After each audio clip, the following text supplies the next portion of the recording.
Assalamu alaikum wa rahmatullahi wa barakatuh, and welcome to this video. So you may be wondering, how do we connect Arabic letters? Well, you've come to the right place. In this video we will learn how to connect Arabic letters. In previous videos we've covered the letters' names and we've also covered the sounds that they make. And in this video we will learn how to read and write the letters. So let's begin. Alhamdulillahi Rabbil Alameen wa salatu wa salamu ala Rasulillah, amma ba'd. So far I've shown you what Arabic letters look like when they're by themselves and the sounds that they make. But when you read or write Arabic letters, the letters are always joined. For example, if we were to say Alhamd, such as in the phrase Alhamdulillah, we would not write it like this. Alif, Lam, Mim, Ha and Dal. Instead, they will be joined and it will be written like this. Alhamdulillah. In this video I will show you how every letter has 3 different shapes depending on whether it's at the beginning, middle or the end of a word. So Arabic letters have 4 forms. They have a form when they are alone. They have a form when they are at the beginning of a word. They have a different form when they are in the middle of a word. And they have another form when they are at the end of a word. Believe me, it's a lot simpler than it sounds. So let's start with the letter Alif. Alone, by itself, this is how the letter Alif looks. When it's at the beginning of a word, this is also how it looks. In the middle, it will connect to any letter before it. So that's what this line is for here. But it will not connect to the letter after it. So that's why I'll put a little cross here. Alif is a naughty letter. It doesn't like to join with the letters after it. Likewise, when it's at the end, it will connect to whatever's before it, but not to whatever's after it. So Alif is a naughty letter. It will happily join and connect to whatever's before it. That's why in the middle and at the end they have connecting lines, but Alif will never join to anything after it. Now we move on to Ba. So here we have Ba. Ba alone looks like this, as you may already know. When it's at the beginning of a word, it's simply just a line and then a straight line to connect it to whatever is after it. Just remember, it will have the dot right at the beginning. It will have one dot right at the beginning. We need to remember that this line, this joining line, must be straight.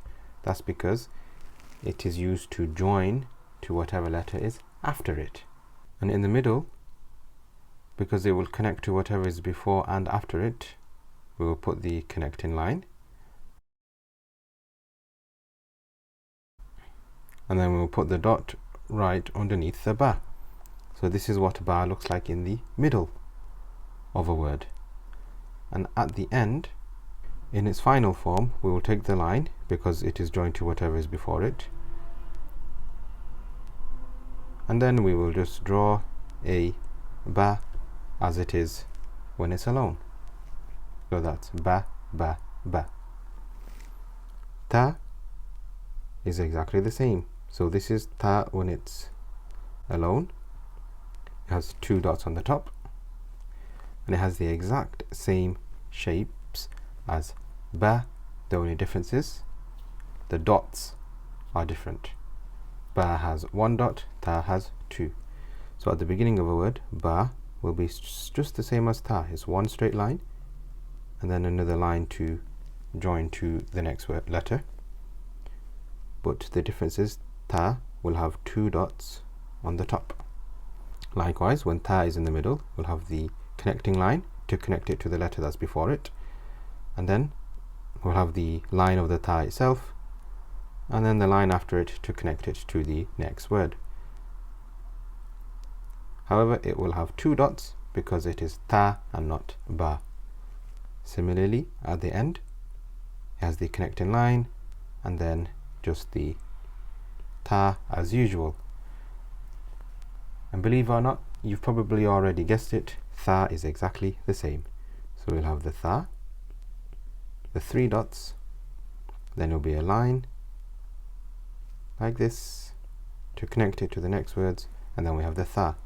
Likewise, once it's in the middle, it will have the line before it, and then the tha itself, and then the line to connect it to the letter that's after it. And in the final form, at the end of a word, once again we have the connecting line, and then we have the tha. Very simple, right? And now we move on to Jeem. So I will write Jeem, and then I will write Ha, and then I will write Kha. I'll give you a second or two to think about why I might have wrote it in this way. Give yourself a pat on the back if you guess right. It's because the shapes are exactly the same. The Jeem, the Ha and the Kha have the same shape, the same form. The only difference is the number of dots or the location of the dot. So Jeem alone looks like this.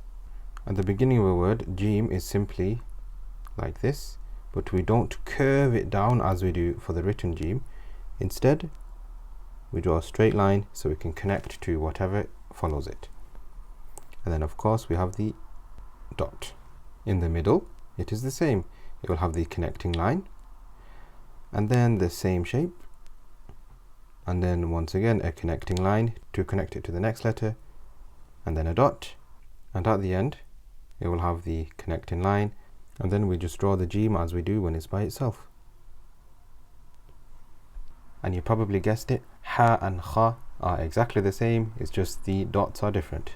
So Ha at the beginning of a word is just like the Jeem, however it has no dots. Once again, at the middle or in the middle of a word, it's like the Jeem, so it will have a line connecting it to whatever was before it, then the Ha itself, and then a straight line connecting it to whatever is after.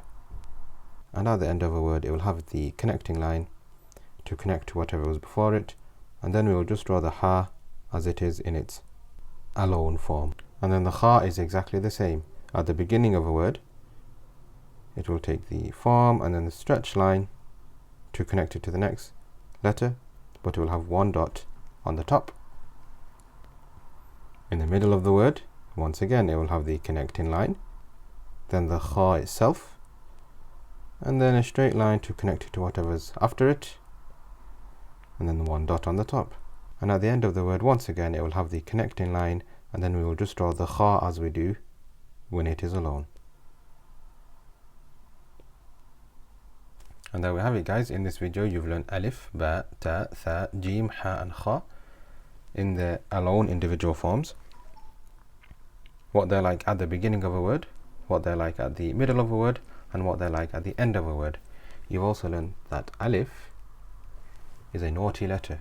It does not join to anything after it, it only joins to whatever is before it.